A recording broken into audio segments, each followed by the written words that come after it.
सर्वसाधारण सभाचा याच्या अगोदर मी असाच गोंधळ घातला होता, म्हणून त्यांना मी 2 मीटिंगसाठी तहकूब केलता आणि येण्याच्या अगोदरच सुरू केलं की बाबा हे आम्हाला अमान्य आहे, आम्हाला अमान्य आहे, मान्य नाही. सभाचा त्या अजेंडा काय, सभामध्ये अजेंडा काय घेणार आहे, पाथरी शहराच्या विकासासाठी तुम्ही काय करणार आहे, हे एक बी प्रश्न न विचारता फक्त दादागिरीची भाषा आणि सत्ता त्यांच्या हातातून गेली म्हणून त्यांचा जीव असा झालेला आहे की कवा नगरपालिकेत मी जाऊन बसतो. 30 वर्षापासून जे बॅकलॉग त्यांना केलेलं आहे, सगळं जिकडे तिकडे सगळे नाल्या रोड हे ते डबल पैसे उचलून जे खाल्ले 35 वर्षात सगळ्या लोकांना पाथरीच्या जनतेला माहिती आहे. आणि आता म्हणतात की 8.5 कोटी रुपये आले. हो ना, 8.5 कोटी रुपये आले ना, तर आम्ही तुम्हाला हिशोब घेऊ ना. आणि हिशोब घ्यायचा तर तुम्हाला तो सभागृहाचा सभागृह नाही, तुम्ही सीओ पैसे जा, कलेक्टर पैसे जाओ विचारा, तुम्हाला लेखी आंदोलन करा, तुम्ही लेखीमध्ये विचारा कलेक्टरला. आणि कोणत्याही सभागृहात आलं की दादागिरीची भाषा. आता त्यांना मी 2 सभेसाठी तहकूब केलेलं आहे, त्यांना 2 सभासाठी मी यांना रद्द केलेलं आहे. कारण याच्या अगोदर मी असाच गोंधळ घातला होता. आणि तुम्हाला सांगतो, स्वच्छता, पाणी, आमचे जे नगरसेवक आहे पूर्ण शहराचे, आमचे 9 नगरसेवकांना मी 1, 2, 11, 13 नगरसेवक सगळं चांगलं काम करीत आहे, स्वच्छताचं काम करीत आहे. 4 दिवसाला पाणी आहे, स्वच्छता आहे, सगळे आहे. आणि यांना फक्त गोंधळ घालायचं होतं आणि हे सभा तहकूब करायची होती. शहरामध्ये विविध विकास कामे करण्यासाठी जे काही ठराव घ्यावे लागतात, त्या ठरावासाठी आजची ही बैठक होती. आपण पाहिलं असं मागच्या 3ही बैठकीत विकास कामांना विरोध करण्याचं काम काँग्रेसनं आतापर्यंत केलं.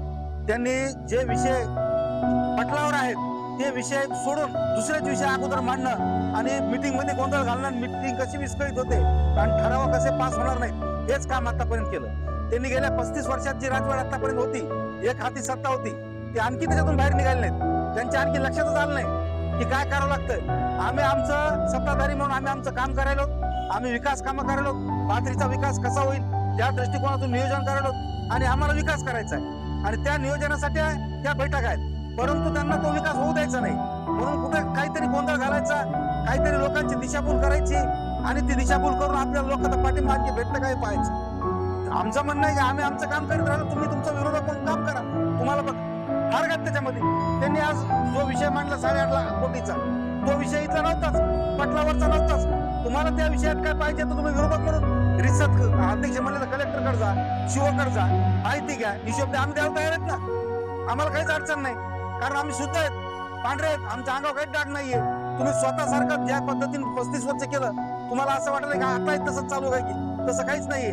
आणखी आम्हाला जे विकास काम करायचंय त्याच्यात कसा अडथळा आणता येईल आणि यांचं नाव कसं मोठं होणार नाही, हेच दृष्टिकोन फक्त समोर ठेवून प्रत्येक निवडणुकीत ते भूमिका घेतात.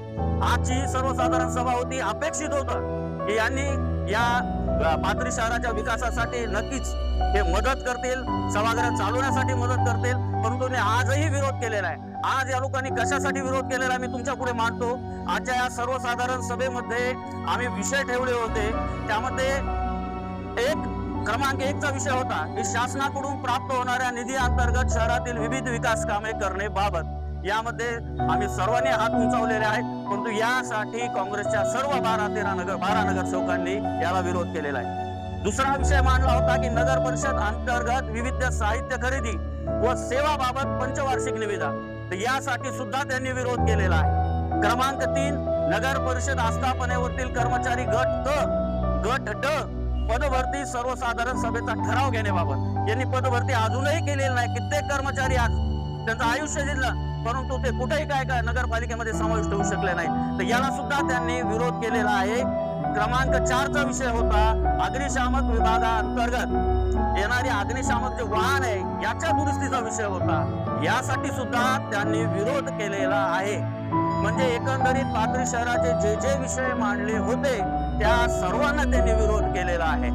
मीटिंग में जो हमारे माजी नेता हैं, माजी नेता बेचारे काफी मरहूल के आए और उनके जो 12 नगर सेवक हैं वो भी सब हाजिर थे. और ये क्या हुआ, हमारे नगर पालिका के जुम्मा 8 दिन नहीं हो रहे और 8 दिन का विकास, 8 दिन में काम, फिर उसमें 3 इलेक्शन की बेदारी, फिर हमारे अध्यक्ष अभी नगर पालिका में बैठ नहीं सके, कम ज्यादा हुआ। और विकास भाई तुमने भी जो 35 साल में ये चुका, तुम्हारे से भी हुए हैं, थोड़े बहुत होते रहते हैं, गाँव गाड़ा है ये। और विकास कम से कम तुम्हारा एक धोरण, तुम्हारी एक नियत होना कि भाई गांव का विकास होना, गांव के वास्ते सबने साथ दिए। गांव से ये नगर पालिका करे, तुमने काम नहीं करे, तुमने ये नहीं करे, बोले तुम्हारे विरोध में गई ना। ये लोग कहीं तुम्हारे विरोध में जाते थे, तुम काम करते थे, तुम सही रहते, तुम्हारे बच्चे सही रहते थे। उसकी वजह यह है कि ये सामने वाले को चांस मिला, सामने वाले को पब्लिक ने चुन के दिए, तुमने हमने नहीं दिए, पब्लिक ने दी, वही इनको इनके हाथ में दो। अब वो काम कर रहे हैं, अब इंशाल्लाह यहाँ से आगे सब काम अच्छा करेंगे, निधि लेंगे, रोड नाली हर चीज, तुम उसकी फिक्र मत करो, काम करने को सक्षम है वो। और आज उनका भाई आमदार बन गया। अब वो सब डीपीडीसी की मीटिंग बोलो, डीपीडीसी के पैसे बोलो, ऊपर आमदार फंड बोलो, हर चीज बोलो। अब नगर पालिका का विकास, शहर का विकास करने में ये पार्टी सक्षम है, तुम उसकी फिक्र मत करो। इंशाल्लाह ये विकास कर सकते हैं अच्छी तरीके से। और इनमें उतनी धमक है, अल्लाह ने उतनी धमक दिया विकास करने की। जब चुन के आने की धमक है तो विकास भी करने की धमक है, चुन के आने की धमक है तो काम भी करने की धमक है। अल्लाह ने हर चीज दिया, उतनी धमक है, और काम भी पूरे अच्छे तरीके से होगा। पानी भी सही टाइम पे छूटेगा। 2 मोटर आई, पहले 1 मोटर थी, वो तुमको भी मालूम, सबको मालूम, हमको भी मालूम। और 2 मोटर आई, फिर सफाई अच्छी होंगी, कर्मचारी भी नए लिए जाएंगे, कर्मचारी भी और अच्छे ही होंगे, सब उनके पेमेंट सब रेगुलर सब राइट में आ जाएंगे। आज से इंशाल्लाह 1 तारीख से सब पूरी यंत्रणा हमारी पूरी राइट रहेंगी, तुम उसकी फिक्र मत करो, खाली देखते रहो। और तुम गांव का विकास होने दो, हमारा सहकार्य करो।